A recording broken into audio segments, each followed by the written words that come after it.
รถมาส่งเราก็ตรงนี้นะคะที่เคาน์เตอร์ก่อนก็จะแจกเป็น wristband ให้นะคะแล้วก็ไปดูกันมีอาหารเช้านะคะ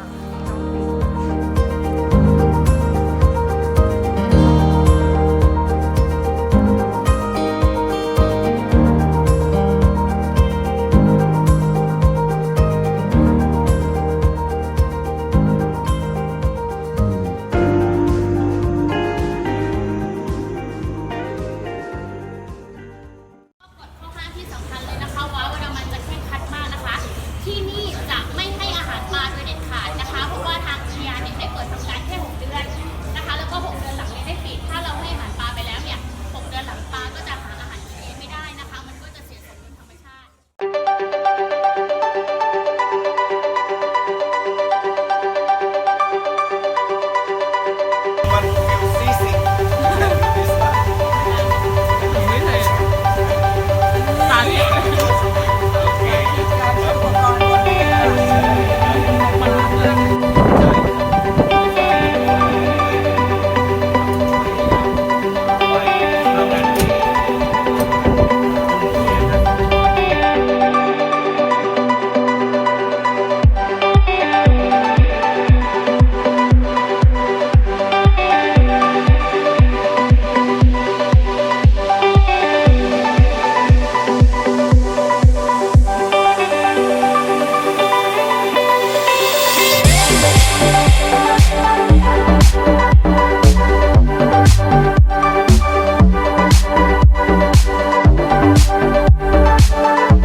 นี่สวยนะคะลำนี้